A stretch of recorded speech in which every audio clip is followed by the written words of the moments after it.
Welcome to another episode of the MTG Dudes. I am Ned. And I am Joe. Today we are talking about white cards that are not creatures. So go ahead and get us started there. What are we looking at, Joseph? All right, just quick disclaimer, this is by our choice and our choosing. This is not on any particular order, but these are our own opinions. And I want to start off with Wrath of God. I have some decks that are destroying a lot of stuff, and the reason why I like this card and cards similar, there's an empty bottle right there, is the fact that it just destroys all creatures. That's why it's on an honorable mention, because sometimes you need that board clearer, and white's not the greatest deck to build on, but when it's mono white, but sometimes you just need to destroy all those creatures, and they cannot be regenerated. Yeah, white by itself is difficult to build, but as a supporting color, it does do a lot of fun things. It has several cards that do similar effects to Wrath of God, and it's a good play if you're in a desperate situation and just need to hit the reset button. That's for sure. Next one we're going to hit is yours. Land tax. Now, this doesn't go in every deck, but it's good for its own reason. One white, and it's an enchantment. At the beginning of your upkeep, if an opponent controls more lands than you, you may search your library for up to 3 basic land cards, reveal them, put them into hand, and then shuffle. It's great for helping you thin the deck, and it partners really well with things like Settle the Wreckage because your opponent will likely grab more land cards when you cast that, so land tax is a good complement to that. Like I say, it doesn't go in every deck because you're not always playing a bunch of basics, but it can be helpful in the right circumstances. I know my vampire deck, when I played that, I was playing my daughter, and cards were being. She was playing a lot more lands than I was. She went first, and just that land tax, it just thins out your deck really nicely. So the next one I'm going to talk about is actually a planeswalker. I really like this Elspeth. She is my last honorable mention, but she's the first planeswalker. We have several on this list tonight. But this one is really nice. It teams up really well with some of the other planeswalkers also. But Elspeth Sun's Nemesis is 2 and 2 white. It has a 5 loyalty, so it already starts with a pretty good loyalty. But all of her things have a drawback of negatives. But she does have ways to stay on the board. Her -1 up to 2 target creatures you control each get +2/+1 till end of turn. So it makes your creatures bigger and gives them just a little bit more toughness. Her -2 create 2/1/1 white hunter human soldier creature tokens. I can't read all of a sudden. And -3 is you gain 3 life. Now, I'm not as a big fan of that -3 because white has plenty of ways to gain life. But her -1 and -2 to create the creatures and then make them bigger on the next turn is extremely good. And then once either somebody gets rid of her or once you get her to leave the board for whatever reason, you can also escape her. So you can pay 4 and 2 white, so that'll be 6 in this case, and exile 4 other cards from your graveyard, and then you may cast this card from your graveyard for its escape costs. So you can play it for 4, use up her abilities, create 2/1/1 human soldiers, and the next 3 turns, keep making your creatures bigger and attacking. Or you could just keep creating, take 2 turns to create 1/1s, and then the last turn just to bump up 2 other creatures you got that are big already. I mean, it gives you plenty of options. And then you can escape and bring her back and do the same thing again. Yeah, white is really good at generating those 1/1 creature tokens, be they soldiers or citizens or other things, and that +2/+1 is really nice, and the escape cost is manageable, and it's an added bonus because it lets you just keep casting from the grave. Hard to say no to that. Yep, it's very hard to remove. Now we're going to go to our top 10. And we're just going to start from the top, and we're going to give it to, if I can find it, there it is, Halo Fountain. Halo Fountain. This is an artifact. 1 white, 2 colorless. Pay a white, tap the Halo Fountain, untap a tapped creature you control, create a 1/1 green and white citizen token. You pay 2 white, tap the Halo Fountain, untap 2 tapped creatures you control, draw a card. White does not have a lot of options for drawing cards, so that is a reason why it's on the list. But the money shot is this third ability. Pay 5 white, tap the Halo Fountain, untap 15 tapped creatures you control, you win the game.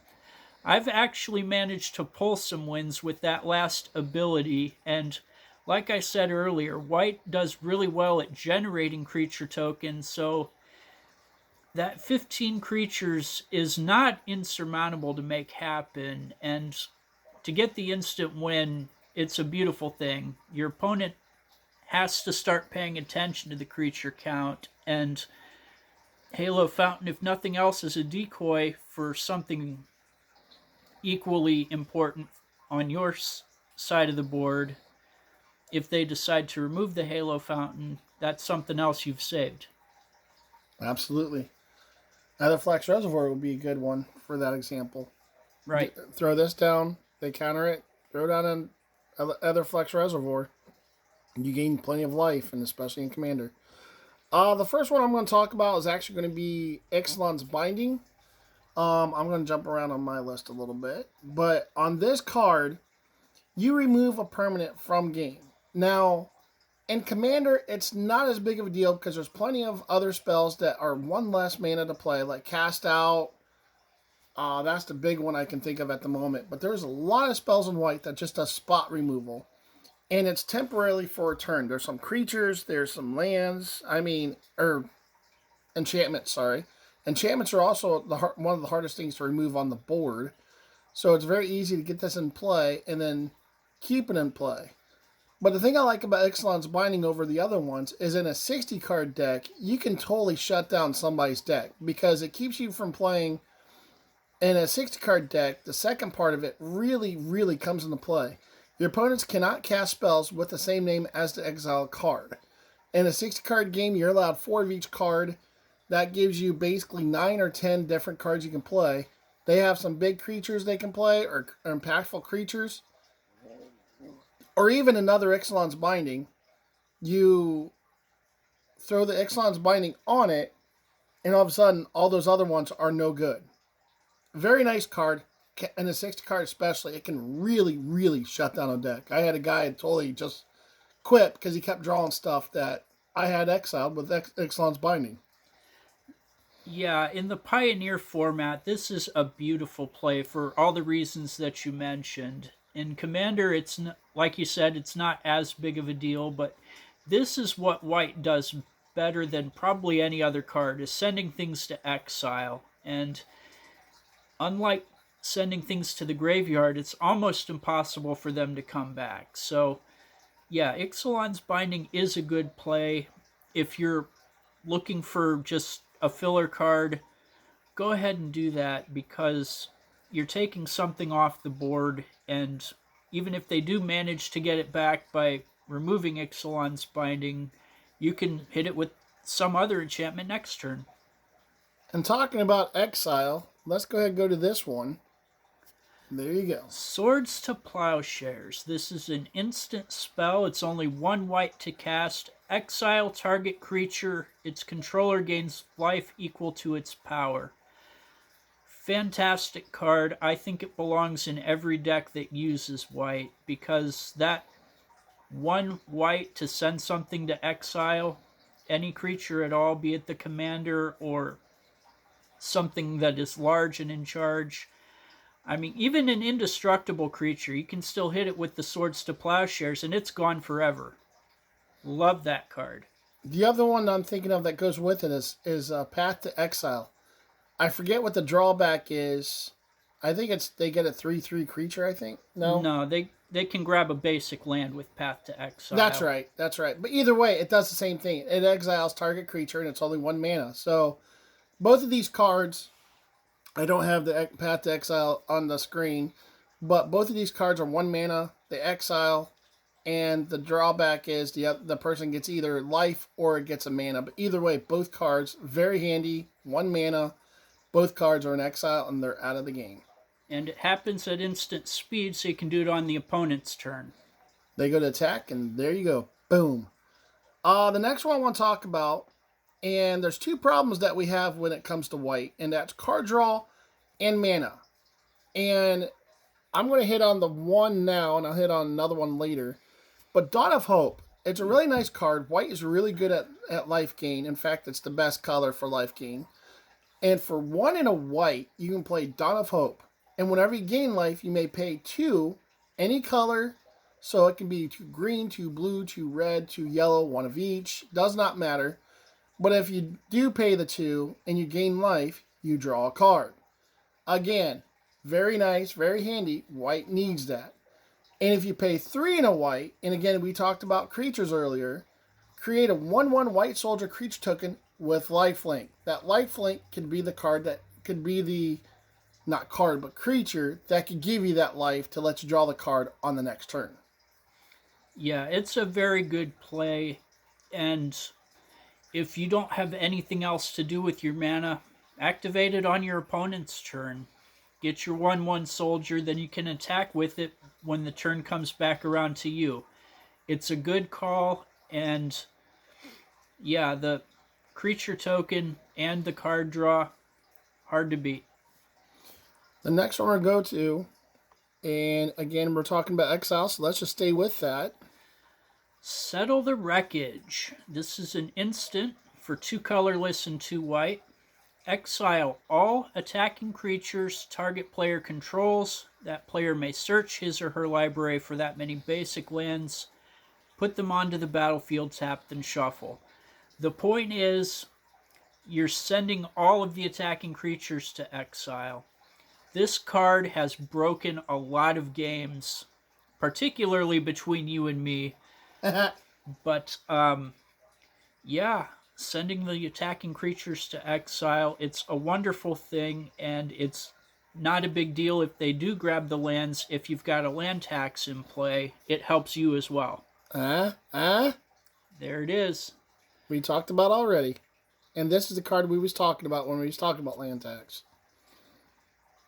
And the next one we're going to go to, and I'm going to go ahead and go right to it, is the mana part of the conversation that white's not good at. But this card is a really almost a must in white. And the reason being is because Smothering Ties, again, is an enchantment. Most of these are hard to remove. It is 3 and a white. You put in play. It doesn't do anything on your turn, but as soon as it hits your opponent's turn, whenever an opponent draws a card, as soon as they draw their card, either that player pays 2 mana, and if they don't, you create a treasure token that you can sacrifice to give you an extra mana. When you're playing 4-player, which is the typical board state of players, it's very easy by your next turn to have 3 extra mana sitting around. Yeah, it's a good play in multiplayer games because of all the reasons you said, and your opponent has to choose between either paying the extra mana or casting something on their turn. So it's a difficult choice, and if you can get that mana advantage, so much the better. And even if you don't get the mana advantage, you're slowing down your opponent's turn because they're paying extra to keep you from adding the treasure tokens. It's a win either way. The next one we're going to talk about, you did Battle Swords, Halo. Let's go for the tutor. Enlightened Tutor. 1 color, 1 white. I almost said colorless. 1 white, and this is at instant speed. Search your library for an artifact or enchantment, reveal it, then shuffle and put that card on top of your deck. So you can grab just about anything we've already mentioned. You can grab the Dawn of Hope, you can grab the Halo Fountain, you can grab the land tax and throw it on top of your deck. And because it's happening at instant speed, do it on your opponent's turn. That way you know what you're drawing on your next turn. It's a great play. I like it a lot, and it goes in almost every deck I have with white in it. It is a little bit on the expensive side, so if you're not playing it, I can understand why. But there's another one that's what? Worldly Tutor, is that right? I think. No, it's not Worldly Tutor. That one's green. Mystical? No, that's. Mystical is blue. Anyway, there's another white one that does it pretty much the same thing. So, can't think off the top of my head what it is though. Moving on. Anyway, yeah, sorry. The next one I like, again, it's kind of mana fixing a little bit. But again, they're playing white, so it's even with other colors, it's very easy to get 3 creatures on the board really quickly. But for, one white, you have Legion's Landing, and when Legion's Landing enters the battlefield, you create a 1/1 white vampire creature token with lifelink.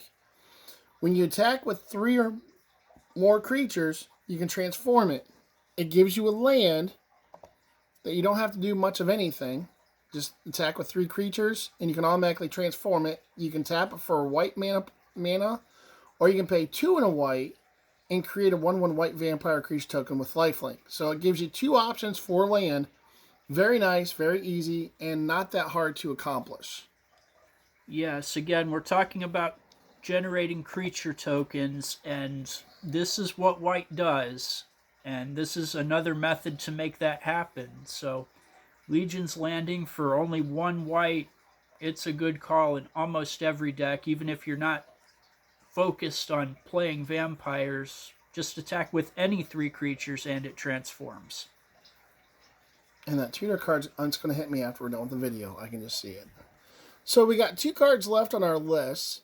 And these cards, again, go with the Sun's Nemesis very well. They're both Planeswalkers. I'll let you talk about this one. Elspeth, Sun's Champion. The mana cost is a little heavy on this gal. She's 4 colorless and 2 white. Her +1, you get 3 1/1 soldier tokens on the battlefield. Again, creature tokens. This is what white does, and this is another way to make it happen. -3, destroy all creatures with power 4 or greater. So if you're only making little guys, go ahead, pull the trigger on that -3, wipe out the opponent's big guys. Now the ultimate ability, as it were, that's what we call the big minus on the Planeswalkers, you get an emblem with creatures you control, get +2/+2 and have flying. Emblems never ever go away in a game of Magic. So once you've made that happen, your creatures are +2/+2 and flyers for the rest of the game, no matter what the opponents do to you. And to go with that, before I say anything else, I got to throw this one in the card. That's my last one on my side. And she does really similar stuff. For 2 and 2 white, she's a little bit smaller than the Elspeth Sun's Champion. And she also goes with the Sun's Nemesis very well. Those 3 are hand in hand all the way through. But for a +1, she creates a 1/1 white soldier creature token. For a +1, target creature gets +3/+3, gains flying until the turn. And then she only starts with 4, so it takes time. But her -8, you get an emblem with artifacts, creatures, enchantments, and lands you control. All have indestructible. In other words, at that point, the only way to remove it is with negative counters or with exile. And white is about one of the few colors that can do exile really well. Most of the other colors is just destroy. There's exceptions, but not very many. Yeah, the Knight Errant, I've actually pulled the trigger on that last ability, and it's essentially game over at that point because there's little your opponents can do to get your stuff off the board. So if you can make that happen, it's almost a guaranteed win. With the 3 Planeswalkers we mentioned, that is creature tokens, It's beefing up. It's adding evasion. It's giving you flying, which is evasion, making them bigger, and it gives you emblems that do different things. Again, you can gain 5 life with her with this one, but I mean, still flying +2/+2 permanently, and this one gives you indestructible. I mean, that is an army bred for just one thing, and that's just pure, unadulterated destruction. Right. And if you manage to get enough creature tokens in play, do the Halo Fountain effect. Halo Fountain. No, I know. I was looking at And, the Wrath of God for the indestructible, but I'm sorry. Yeah, do the Halo Fountain effect. Send your guys as attackers, pay the 5 white, untap, game over. They don't have to do their damage, they just have to be tapped.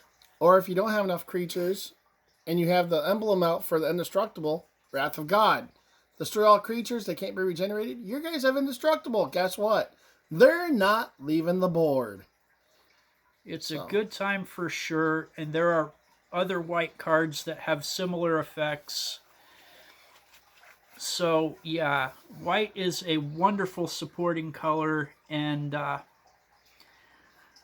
strongly suggest it because of all the cards we've mentioned today, and others as well.